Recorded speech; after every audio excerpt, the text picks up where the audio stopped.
c'est-à-dire l'éliminer physiquement. Et Dieu m'a donné des visions pour cette nation et des paroles. Je priais que Dieu m'aide à les dire avec le calme et la fidélité possible. La première vision que Dieu m'a montrée, il m'a montré 4 pays et 4 présidents autour d'une table. Ces 4 présidents, il y en avait 3 des pays frontaliers et un président de l'Afrique de l'Est. Et ils avaient réunion. Feu de l'amour pour sa nation qui doit continuer à brûler continuellement. Et le thème que Dieu m'a placé dans mon cœur, c'est Néhémie, un croyant enflammé pour sa nation.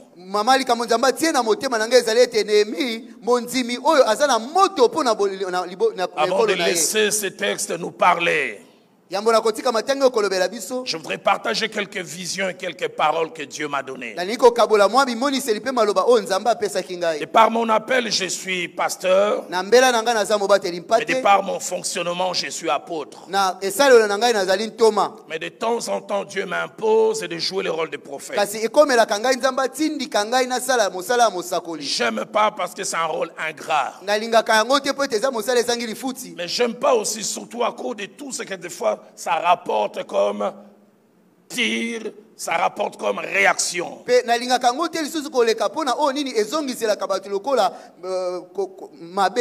j'ai lutté avec les choses que Dieu m'a montrées. Je ne voulais pas en parler parce que je m'imaginais après, est-ce qu'il n'y aura pas encore, on va tirer à boulet rouge. J'ai jamais oublié. Il y a 2 ans, j'ai apporté un message que j'avais reçu de la part de Dieu. Ma fille qui est en dehors du pays, elle a vu sur Twitter, on a mis mon visage et quelqu'un a dit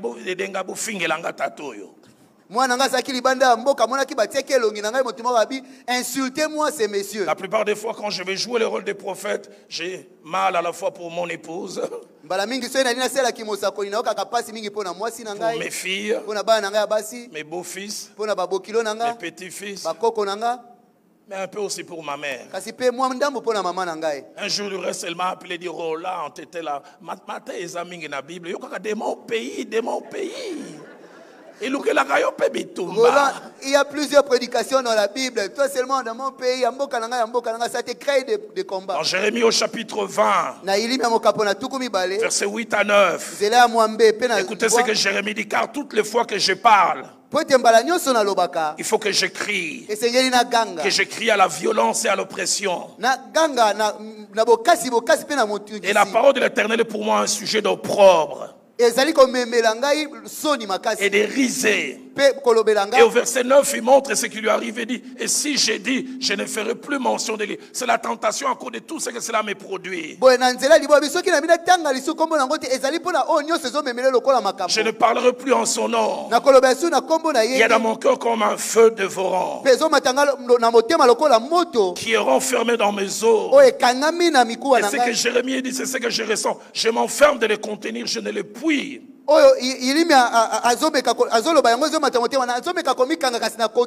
il y a une semaine loin d'ici, au Congo central, j'ai prié pour ces assises. Dieu m'a dit, le jour où tu parleras sur la nation, parle de ces choses. Il m'a dit pour 2 raisons. Il dit, Roland, je fais de toi une bouche parmi plusieurs en cette génération. Et il m'a dit, si tu ne le fais pas, je te demanderai des comptes. J'aimerais dire à vous qui m'attaquez, je préfère avoir des problèmes avec vous que d'avoir des problèmes avec lui.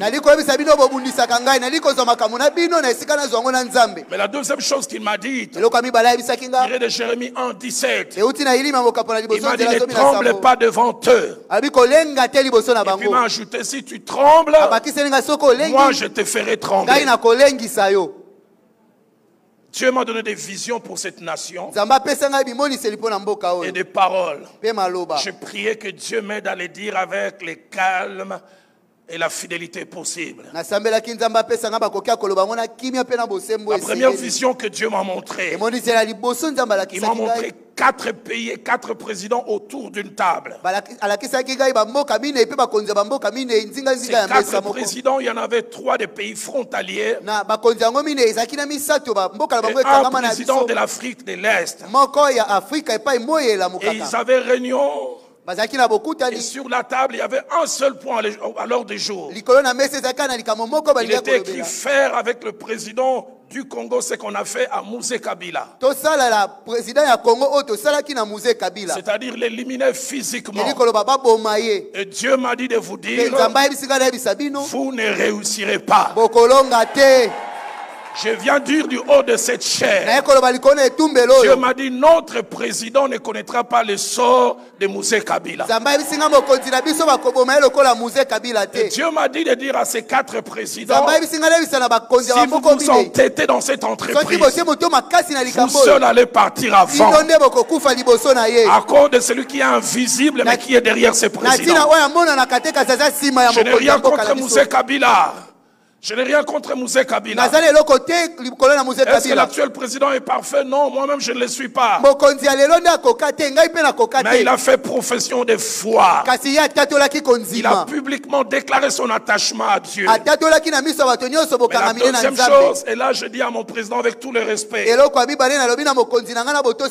les précautions que vous devez prendre sur le plan humain, sur le plan sécuritaire, mais ayez cette assurance. Personne ne touchera à un cheveu de votre tête. Le Dieu qui vous a gardé des différents complots dont les fois le peuple ne sait pas,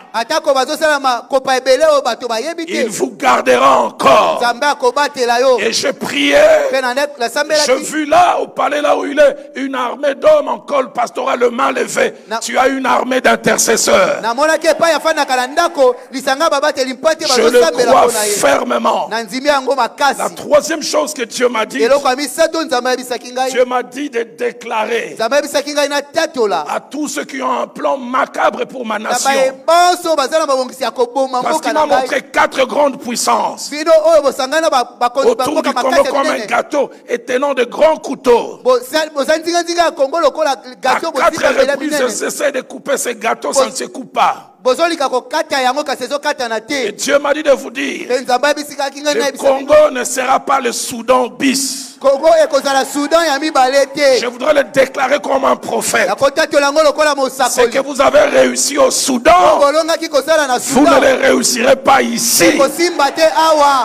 Le Congo restera toujours un et indivisible. J'ai une mauvaise nouvelle. Si vous devriez réussir, vous devriez le faire entre 98 et 2003. Vous avez presque réussi. Guadeloupe a été détaché de Kinshasa.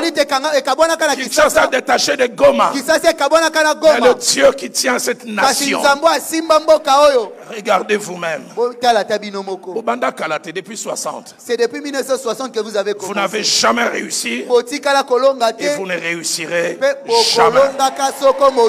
S'il y a quelqu'un qui croit en cela, qui m'aide à dire Amen. La dernière des choses que Dieu m'a dit, il m'a dit de dire aux Congolais que nous sommes, de nous rappeler les paroles d'un certain prophète prononcé le 16 janvier 2018.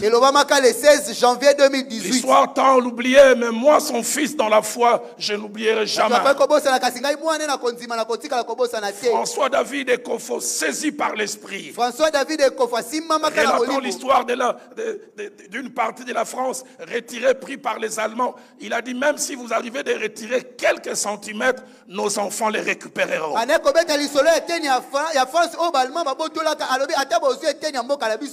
Nous n'étions pas là en 1885 quand Dieu a conduit la main de ces gens à établir les frontières. Je viens le déclarer parce que Dieu m'a dit tu es l'huile de bouche. Mon pays ne perdra aucun centimètre de sa superficie. S'il arrive qu'il la perde pour quelque raison, il retrouvera ses centimètres. Si vous croyez en cela, donnez-moi un bon amen. J'aimerais que vous sachiez, moi, Roland Dallot, je suis patriote. À part les chants chrétiens qui font monter mon cœur vers Dieu. Chaque fois qu'on chante l'hymne national, je mets la main sur le cœur. Et quand je chante, je fais une prière. Quand on dit nous bâtirons un pays plus beau qu'avant, je dis Seigneur, au-delà des paroles, que ça soit une vérité. Nous peuplerons ton sol et nous assurerons ta prospérité. Quel merveilleux hymne national nous avons. Et j'aime la partie de Congo. Néhémie chapitre 1, 2. Néhémie est à Suse. Il est élevé en responsabilité, en dignité. Il est presque un Babylonien intégré. Ceux qui ne le connaissent pas lui donnent cette nationalité. Mais les gens reviennent de Jérusalem. J'aime ce que ma Bible dit. Il est questionna au sujet des Juifs réchappés. Il est questionna. Seigneur dit, il leur demanda de nouvelles. Mais j'aime la version King James. La version King James dit, ils sont qui? Du verbe enquérir, réclamer des nouvelles, exiger comme une nécessité, s'informer avec ardeur. Comment ils vont là-bas? Parce que son cœur est attaché. Il est bien. Il aurait pu mener belle vie là-bas. Mais malgré la belle vie qu'il menait, son cœur battait pour sa nation. Deuxièmement, nous voyons Néhémie chapitre 2, verset 3. Il a un attachement viscéral avec sa nation. Quand il se retrouve devant le roi, et le roi le voit triste comme jamais il a vu, il explique sa tristesse. Écoutez ce qu'il dit. Comment n'aurais-je pas l'air triste quand la ville où sont les sépulcres de mes pères? Il a un attachement avec ce sol. Où sont les sépulcres de mes pères? Moi, le sépulcre de mon père, c'est en nécropole. Et je suis attaché à cette nation. Troisième chose, dans Néhémie 1, verset 3 à 4, et Néhémie 2, verset 1, on montre combien l'état de sa nation l'affecte. Il avait dit qu'on lui répondit. Ceux qui sont restés de la captivité sont dans la province, au comble du malheur et de l'opprobre, et les murailles de Jérusalem sont en ruine. Ses portes sont consumées par le feu. J'aime sa réaction. Seigneur, donne-nous par dizaines, par centaines, par milliers. Lorsque j'entendis cela, je m'assis. Je pleurais et je suis dans le deuil. Il n'est pas dans le deuil à cause de lui. Il est dans le deuil à cause de la nation. Donne-moi quelqu'un qui tient sa Bible, mais quelqu'un qui porte sa nation dans le cœur. Français courant dit, je m'assis pour pleurer. Et cela durant plusieurs jours. La version top dit, je m'assis et je pleurais et je fus dans le deuil pendant plusieurs jours. Quand nous lisons la parole de Dieu, nous voyons plusieurs autres personnes spirituelles mais aussi patriotes. Jonas 1 verset 9. Tout en étant prophète, quand il va pour prophétiser, il se présente, il dit, je suis hébreu et je crains Dieu. Il parle de la crainte de Dieu mais parle aussi de sa nation. Dans Philippiens chapitre 3 verset 5, Le grand apôtre Paul n'avait pas honte de dire je suis hébreu, né d'hébreu. Spirituellement attaché à sa nation. Dans Psaume 137, au verset 5, oh, écoutez ce que les Juifs ont dit. Si je t'oublie, Jérusalem, que ma droite m'oublie. Si je t'oublie, moi aussi j'aimerais dire Congo, si je t'oublie, que ma droite m'oublie. La version française qu'on dit, si je t'oublie, que ma main se paralyse. Jusqu'on voit l'amour et l'attachement. Ésaïe chapitre 62, verset 1er, il était prophète. Mais il pouvait dire pour l'amour de Sion, je ne me tairai point. Y a-t-il aussi quelqu'un qui peut s'élever en disant pour l'amour de la RDC? Je ne me tairai point. Il est possible d'être croyant et patriote. Deuxième chose que Néhémie nous apprend, c'est que l'amour pour son pays n'est pas quelque chose de théorique. Il doit être visible, palpable, pas quelque chose à supposer ou à questionner. Néhémie 1, 2 à 4 nous montre non seulement l'intérêt qu'il avait pour son peuple, et comment même il a pu parler au roi en disant comment puis-je être calme alors que la ville où sont les sépulcres de mes pères est dans tes... Que dire de ces jeunes gens, fils et garçons qui sont au front? Respect.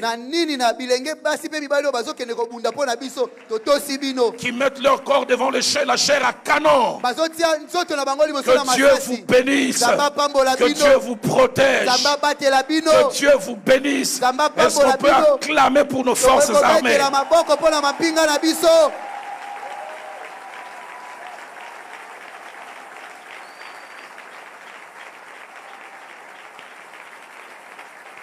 Il faut de l'amour pour offrir sa vie. Il faut de l'amour. Quand ils partent, ils savent qu'il est possible qu'ils ne rentrent pas. Nous qui vivons tranquillement, devons savoir que notre paix coûte à certaines personnes. La vie paisible que nous vivons, certains payent de leur prix. Il y a une maman à Massina qui a perdu son mari, des enfants qui ne verront plus jamais leur père. C'est parce qu'il a livré sa vie pour que vous et moi nous soyons ici.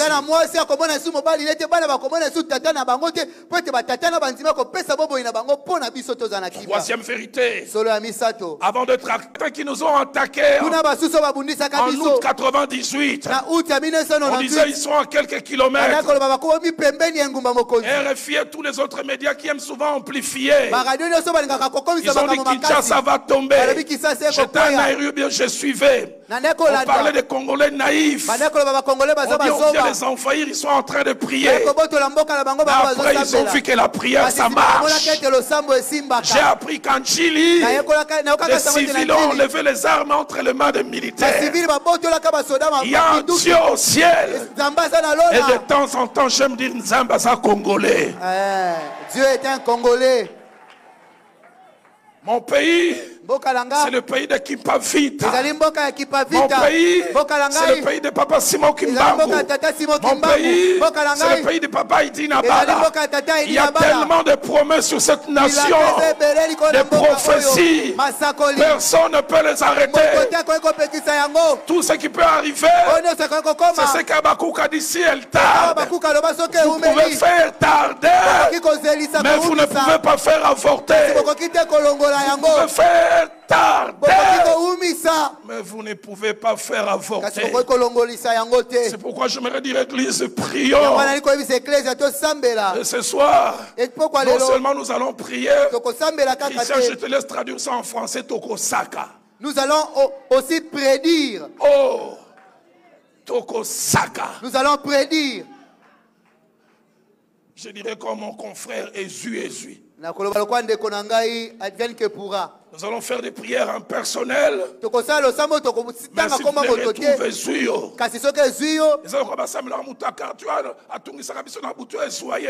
voisin gauche à Koufé, est-ce qu'il y en a tant à y Seigneur, celui qui me menace, que ça l'atteigne. Si le voisin a Koufi, n'attend qui comboté. Aide-moi à dire à ton voisin, ça, le loli kamboya Ezu. Et quand j'ai cité ces 4 présidents, est-ce que j'ai cité un nom? Mais j'ai dit ce que Dieu m'a dit. Si vous continuez ces réunions, vous partirez avant celui qui vous voulait faire partir. Quand je recevais ce message, Dieu m'a dit, Roland, après ce message, il y aura des fiches sur toi dans 5 pays où on n'a jamais eu de fiches. Écrivez-les. Si vous avez besoin d'informations, si vous voulez d'autres informations, des informations supplémentaires, pour mon pays, je ne me tairai pas. Des moments aussi, il ne vous reste que la prière. Et nous, présentement, il ne nous reste que la prière. Je ne vais pas faire de la politique du haut de cette chair. Officiellement, on est sous embargo. On ne peut pas acheter tel. On nous bloque par-ci. Mais en même temps, on nous laisse être attaqués. Il y a un Dieu au ciel. Congolais, j'aimerais nous dire, si nous ne prions pas, ils vont réussir. Il ne nous reste que la prière. Dans 2 Chroniques chapitre 20, au verset 12, j'aime la sincérité de Josaphat. Il a dit, nous sommes sans force devant cette multitude nombreuse qui s'avance. Seigneur, nous sommes sans force devant ces gens qui nous attaquent, qui ont une technologie des fois sophistiquée. Même Josaphat ne s'est pas arrêté là. Il a dit, mais nos cieux sont sur toi. Nos cieux sont sur toi. N'hésitez pas à liker la vidéo si elle vous plaît, et si vous êtes nouveau sur la chaîne, n'oubliez pas de vous abonner et d'activer la notification pour ne rater aucune de nos prochaines